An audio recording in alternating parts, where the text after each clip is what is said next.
capítulo 2, y en esta noche vamos a estar viendo los versículos 11 al 12. Entonces vamos a darle lectura de manera unida a la palabra de Dios, a Primera de Pedro capítulo 2, versículo 11 al 12.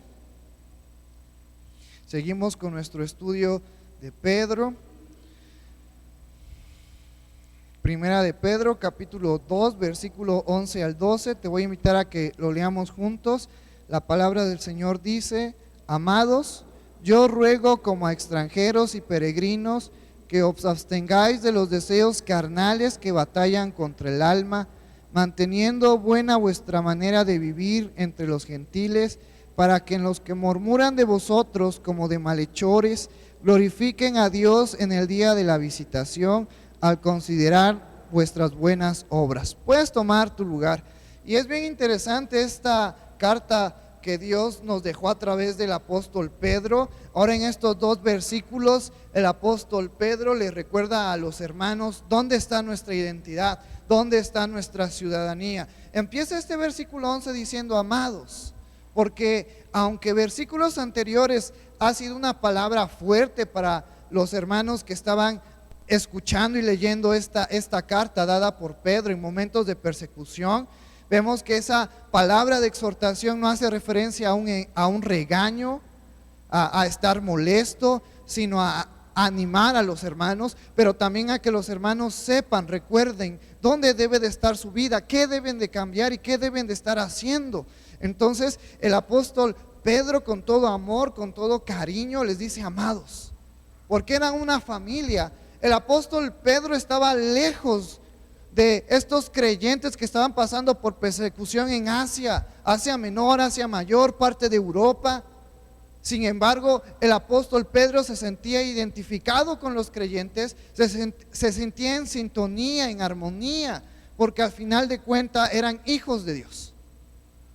Y entonces es por eso que el apóstol Pedro le dice amados, porque él sentía la aflicción, la angustia que estaban pasando los hermanos, porque también el apóstol Pedro estaba pasando por estos momentos.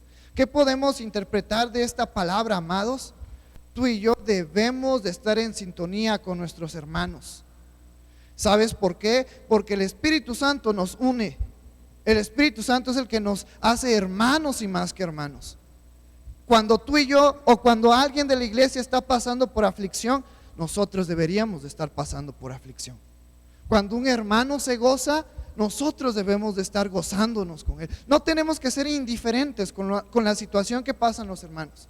Aquí podemos ver con esta simple palabra, amados, el apóstol Pedro mostrando su amor y su cariño para todos aquellos creyentes. Que había muchos que no conocían al apóstol Pedro. Habían muchos que no sabían que él era uno de los discípulos que estuvo con Jesucristo. Muchos otros sí sabían. Pero el apóstol Pedro se dirige a todos con ese amor y con ese cariño al cual tú y yo debemos también reflejar como hermanos que somos. Después pasa a la siguiente oración: yo ruego como a extranjeros y peregrinos. Fíjate lo que el apóstol Pedro les está recordando a los hermanos: ustedes son extranjeros y peregrinos. ¿De dónde? De esta tierra. Nuestra ciudadanía no está en esta tierra. ¿Por qué el apóstol Pedro hace mención de eso? Porque muchas veces, hoy en la actualidad, nosotros nos aferramos con llevar una mejor vida, invertimos tiempo en la escuela, en el trabajo, y nos olvidamos que el tiempo que estamos aquí solamente es temporal. Algún día tú y yo vamos a ser llamados ante Dios. Y yo espero que cuando tú y yo seamos llamados ante la presencia de Dios, estemos preparados. Y tú y yo estamos preparados cuando recordamos que debemos de invertir nuestro tiempo, nuestro esfuerzo, nuestra dedicación en las cosas que son por toda la eternidad, en el reino de los cielos. Y no aferrarnos a lo que esta sociedad o a lo que tú y yo podemos encontrar en esta vida pasajera. Fíjate lo que nos dice Filipenses capítulo 3, versículo 20, el apóstol Pablo hablándonos también acerca de esta vida de peregrinación, que nuestra ciudadanía no está en esta tierra.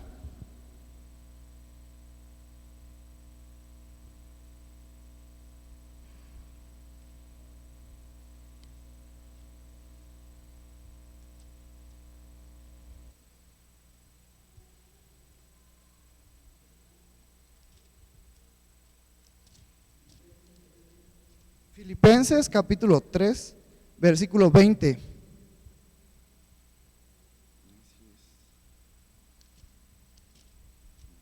Lo voy a leer aquí. Mas nuestra ciudadanía está en los cielos, de donde también esperamos al Salvador, al Señor Jesucristo. El apóstol Pablo, diciéndole a los hermanos en Filipo, nuestra ciudadanía, es decir, donde nosotros pertenecemos, no es México, no es Estados Unidos, no es algún país primermundista en Europa, sino nos dice, está en los cielos. ¿Por qué el apóstol Pablo hizo referencia a esto? Para recordarnos que nuestro esfuerzo tiene que estar en las cosas que son por toda la eternidad. Tenemos que estar enfocados en realizar las enseñanzas de Jesucristo, en llevar una vida conforme a la palabra de Dios, porque esa es la que va a perdurar por toda la eternidad. Modas van a venir y van a pasar, pero la palabra de Dios va a permanecer. En otra epístola el apóstol Pablo nos dice que somos embajadores de Dios, como si Dios hablara a través de nosotros a las demás personas. Entonces, esto es algo bien interesante que debemos de recordar y que el apóstol Pedro le recuerda a los hermanos. Nosotros somos extranjeros y peregrinos en esta tierra. Nuestro esfuerzo deben de estar en las cosas celestiales, en las cosas que van a durar por toda la eternidad. Después nos dice que os abstengáis de los deseos carnales que batallan contra el alma. El apóstol Pedro primero le recuerda que nuestra vida es pasajera y que vamos a tener ahora una lucha, una batalla con estos deseos carnales que batallan contra el alma. Y esto es algo bien interesante. Vamos a ver qué nos dice Primera de Tesalonicenses capítulo 5 versículo 23.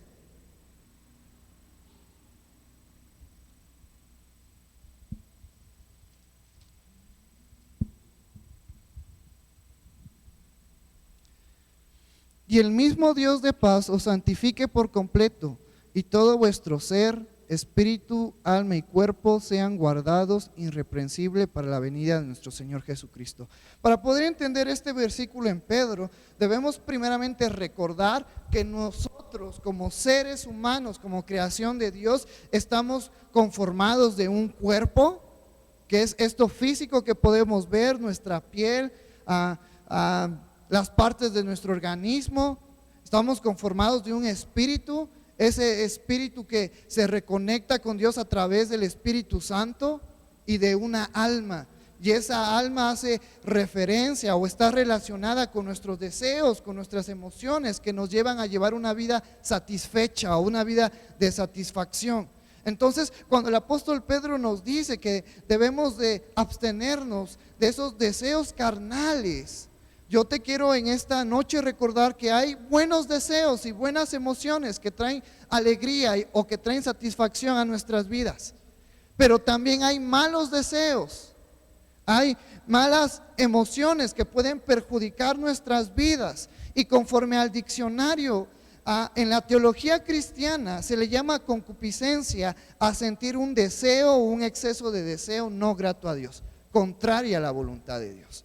Por eso en Santiago capítulo 1 versículo 13 al 15, mira lo que nos dice el apóstol Santiago: cuando alguno es tentado, no diga que es tentado de parte de Dios, porque Dios no puede ser tentado por el mal, ni Él tienta a nadie, sino que cada uno es tentado cuando de su propia concupiscencia es atraído y seducido. Entonces la concupiscencia, después que ha concebido, da a luz el pecado siendo consumado da a luz la muerte. Y aquí Santiago nos toca esa definición: concupiscencia. ¿Qué es la concupiscencia? Es todo ese deseo, es toda esa emoción que hay en nosotros a consecuencia de nuestra naturaleza caída, que es contraria a la voluntad de Dios.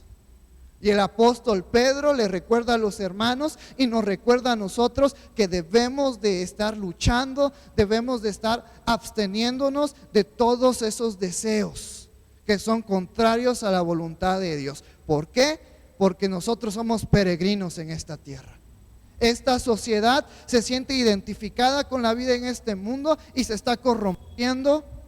Y podemos ver las noticias, cuántos homicidios, cuántas cosas atroces, contrarias a la voluntad de Dios están sucediendo en el mundo. Y en muchos países es normal. Y en muchos ciudadanos que no son creyentes es normal, y ellos dicen es parte del proceso de la evolución de nuestra vida, de nuestra sociedad. Por eso es que el apóstol Pedro en este versículo nos recuerda que somos extranjeros, para que tú y yo recordemos que tenemos una lucha con estas emociones que hay en nosotros a causa de nuestra desobediencia, y debemos de aprender a abstenernos de ella, de todos aquellos deseos, de todas aquellas acciones contrarias a lo que Dios nos manda. Por eso nunca me voy a cansar de decirte, debemos de estar estudiando la palabra de Dios, porque en la palabra de Dios tú y yo encontramos la voluntad de Dios, que es lo que tú y yo debemos de estar haciendo como creyentes. Y chocamos con este versículo y podemos analizar nuestras vidas. Y podemos reflexionar, y a lo mejor a lo largo de estos días o de este día y de estas horas he hecho algo que es contrario a la voluntad de Dios. Y Dios a través de su palabra me da la oportunidad, y a través del Espíritu Santo me redarguye para que yo recuerde que soy un extranjero en esta vida, que yo debo de estar haciendo los deseos que agradan a Dios, no los deseos que agradan a esta sociedad. Y qué bonito es poder saber que Dios a través de estos versículos nos está animando a llevar una vida agradable a Él. ¿Por qué? Vamos a ver por qué. Versículo 12, manteniendo buena vuestra manera de vivir entre los gentiles. Porque a través de estas acciones, a través de que yo tome esa decisión de alejarme del pecado, de toda esa concupiscencia que nace de mí y que me va a llevar al pecado y que me va a llevar a la muerte, cuando yo me abstengo, estoy dando un testimonio. Y esto es bien importante para todos los creyentes. Esto es bien importante para todos aquellos que son hijos de Dios. Muchas personas pueden venir a Cristo a través de nuestro testimonio, pero también muchas otras personas se pueden alejar de Dios por nuestro testimonio. Porque si yo digo que soy hijo de Dios y vivo en la concupiscencia y vivo en el pecado, ¿crees que las personas van a querer conocer a Dios teniendo como referencia mi vida? Pero si yo doy buen testimonio, alejándome y absteniéndome de todos estos malos deseos y de todo este pecado, las personas van a ver algo diferente en mi vida. Las personas van a ver que yo estoy marcando una diferencia. Y aunque ellos dicen, Misael Hernández está marcando una diferencia, nosotros como creyentes sabemos que es Dios en nuestras vidas el que hace que marquemos la diferencia, que es el Espíritu Santo en nuestras vidas, que es la palabra, que es el sacrificio de Jesucristo en aquella cruz la que nos hace marcar una diferencia. Pero Dios usa nuestro testimonio para poder alcanzar personas que están necesitadas. Fíjate que más nos dice este versículo 12, manteniendo buena vuestra manera de vivir entre los gentiles. Cuando hace mención a los gentiles, veíamos el miércoles pasado que los gentiles eran todas aquellas personas que no pertenecían a Israel, que no pertenecían a la tribu de Judá o de Benjamín, que no pertenecían a una de esas 12 tribus en el Antiguo Testamento. Pero cuando esta palabra es usada como gentiles, el apóstol Pedro está haciendo referencia a todas aquellas personas que no son creyentes, a todas aquellas personas que aún no han reconocido a Jesucristo como su Salvador. Entonces, nosotros ahora como cristianos tenemos una obligación de poder llevar una vida conforme a la palabra de Dios, para que a través de nuestro testimonio podamos alcanzar gente que venga a conocer a Cristo. Es nuestra labor. Y a lo mejor va a sonar fuerte lo que te voy a decir, pero es la realidad. Es nuestra obligación. No es nuestro derecho. No es si yo quiero. Es mi obligación ahora como hijo de Dios. Que el Espíritu Santo se mueva en mi vida, que la palabra de Dios haga efecto en mi vida y que yo practique lo que estoy aprendiendo. Que yo practique lo que estoy descubriendo cada servicio, cada domingo, cada miércoles, cada día que estoy estudiando la palabra de Dios. para que en lo que murmuran de vosotros como de malhechores. Y esto es algo bien importante porque conforme al contexto, los creyentes estaban pasando por persecución y mucha gente decía, es que los creyentes hacen esto y hacen aquello. En una época de la historia cristiana se le consideraba a los cristianos como brujos, como personas malas que eran fanáticas a algo, que eran fanáticas a un Dios que no conocían. Y muchas personas hablaban mal de los creyentes como si los creyentes fueran los culpables de todo. Por eso es que el apóstol Pedro en esta frase usa estas palabras, para que en los que murmuran de vosotros como de malhechores, glorifiquen a Dios en el día de la visitación. En la Nueva Versión Internacional, cuando dice visitación, está hablando de la salvación. Porque fíjate lo que nos dice Juan 3:16, un versículo bien conocido por todos nosotros, porque de tal manera amó Dios al mundo que ha dado a su Hijo unigénito para que todo aquel que crea no se pierda, mas tenga vida eterna. Dios mandó a su Hijo a morir y a rescatar a todos. El sacrificio de Jesucristo, aquel que pone su confianza, no importa si es el más pecador, el sacrificio de Jesucristo es suficiente para redimir de sus pecados. ¿Por qué te traje a este versículo? Porque a millones de personas que aún no son creyentes, en algún momento de su vida van a tener la oportunidad de ser salvados. Y va a depender de ellos. Pero de una manera indirecta, lo que nos está diciendo Pedro, que a través de nuestras buenas acciones, las personas que no están convencidas de creer en Cristo, las personas que no saben si creer en Cristo, puedan tomar un punto de referencia en nuestras vidas. Cuando aquellas personas tengan la oportunidad de ser salvas y les llegue la salvación y ahora dependa de ellos creer o no creer, van a recordar, yo recuerdo que Juanito es creyente y es bien portado y su vida ha cambiado. También quiero cambiar, también quiero venir a los pies de Cristo. Pero también va a llegar el momento y a lo mejor van a decir, pero yo recuerdo de Misael Hernández. Él decía que debemos de abstenernos de pecar y hacer la voluntad de Dios, pero él era todo lo contrario. No quiero saber nada de Cristo. Por eso la importancia de que tú y yo estemos glorificando a Cristo con nuestras acciones. Que tú y yo estemos dando buen testimonio. El apóstol Pablo en otra carta nos dice que somos cartas abiertas para todo el mundo que nos lee. No escrita con tinta, sino con el poder del Espíritu Santo en nuestras vidas. En los versículos que estábamos leyendo ayer del calendario de Primera de Samuel, que ya pasamos a Samuel, recuerdo una frase que Dios le habla a Samuel y le recuerda al pueblo, que tenemos que aprender a honrar a Dios. Y honrar a Dios no significa cantar 30 minutos con la guitarra o con el teclado y con nuestra voz, va más allá. Honrar a Dios es hacerlo con nuestros pensamientos, con nuestras palabras, con nuestras acciones. Y toco el punto de acciones porque tú y yo honramos a Dios cuando damos buen testimonio, cuando practicamos la vida del creyente que deberíamos de llevar conforme a las enseñanzas de Jesucristo.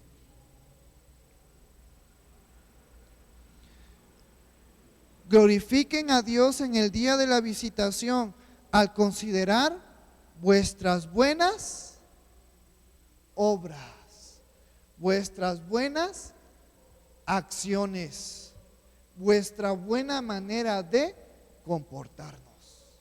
Y esto es algo que me anima mucho y que me invita y me recuerda que debemos de estar practicando una vida de creyente, no de palabras, sino de hechos, de acciones.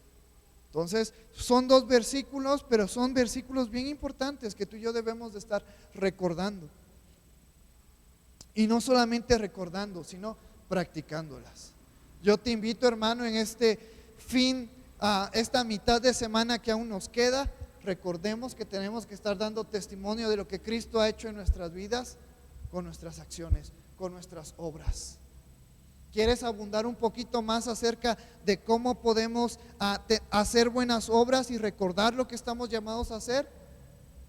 Mateo capítulo 5, capítulo 6, capítulo 7, el Sermón del Monte. Acciones o cosas prácticas que tú y yo podemos estar reflejando el amor de Cristo en nuestras vidas. Nos va a costar porque tenemos una lucha en nuestro espíritu, en nuestra alma, con ese deseo de pecado, con esa concupiscencia que hay en nosotros. Pero ahora tú y yo tenemos al Espíritu Santo. Romanos capítulo 8 nos dice que en Cristo somos más que vencedores. No hay ni muerte, ni ángeles, ni potestades, ni lo presente, ni lo porvenir que nos separe del amor de Cristo.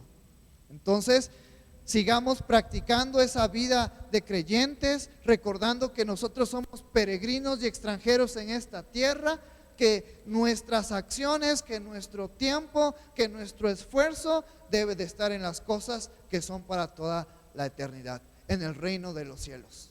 Y eso es algo que Jesucristo constantemente le recordó a sus discípulos. Y eso es algo que constantemente tú y yo vamos a estar recordándonos. Nuestra meta no es vivir una vida como reyes en esta vida pasajera que tenemos. Nuestra meta es vivir una vida junto con Cristo por toda la eternidad. Te invito a que te pongas de pie en esta hermosa noche. Vamos a orar por esta palabra. Yo espero que haya sido de bendición para tu vida. A lo mejor algo corto, pero yo espero que sea algo que nos ayude la palabra de Dios a practicar y a vivir y a ser cada día mejores creyentes. Vamos a orar en esta hermosa noche. Padre que estás en el cielo, santificado sea tu nombre, Señor. Gracias por tu amor, gracias por tu misericordia, gracias por esta oportunidad que tú nos permites de estar aquí en tu casa. Gracias, Señor, por estos dos versículos que nos recuerdan que nuestra ciudadanía está en los cielos, Señor, está contigo. Padre, en esta hermosa noche yo te pido que tú nos animes, nos des fuerza para seguir adelante, que tú ayudes, Padre, a alejarnos de todo pecado, de todo deseo contrario a tu voluntad, Señor, para que a través de nuestras buenas acciones se pueda alcanzar más personas a llevarlas a conocer a Cristo, Señor. Yo te doy gracias por la vida de cada uno de mis hermanos que se encuentra en esta noche. Te doy gracias por la vida de cada uno de mis hermanos que se ha conectado en línea, Señor. Ayúdanos a llevar una vida conforme a tu palabra, conforme a tu voluntad, Señor, alejada del pecado, dando buenos frutos, Señor. Sabemos que podemos dar buenos frutos porque estamos en Cristo y Cristo es el que nos hace dar buenos frutos. Gracias por tu amor y gracias por tu misericordia. Gracias, Señor, por todas aquellas personas que van a estar escuchando este mensaje y que lo están escuchando. Que tú hables a sus vidas, Señor. Obres en su corazón y ellos puedan venir a tus pies, Señor. Gracias, Padre, porque en medio de estos momentos difíciles, complejos ante la sociedad, de guerra, de hambres, de enfermedades, nuestra fe y nuestra confianza está en ti, Señor. Gracias porque tú eres bueno, porque para siempre es tu misericordia y tu verdad es por todas las generaciones. En el nombre maravilloso de tu Jesús, te doy las gracias en esta noche. Amén.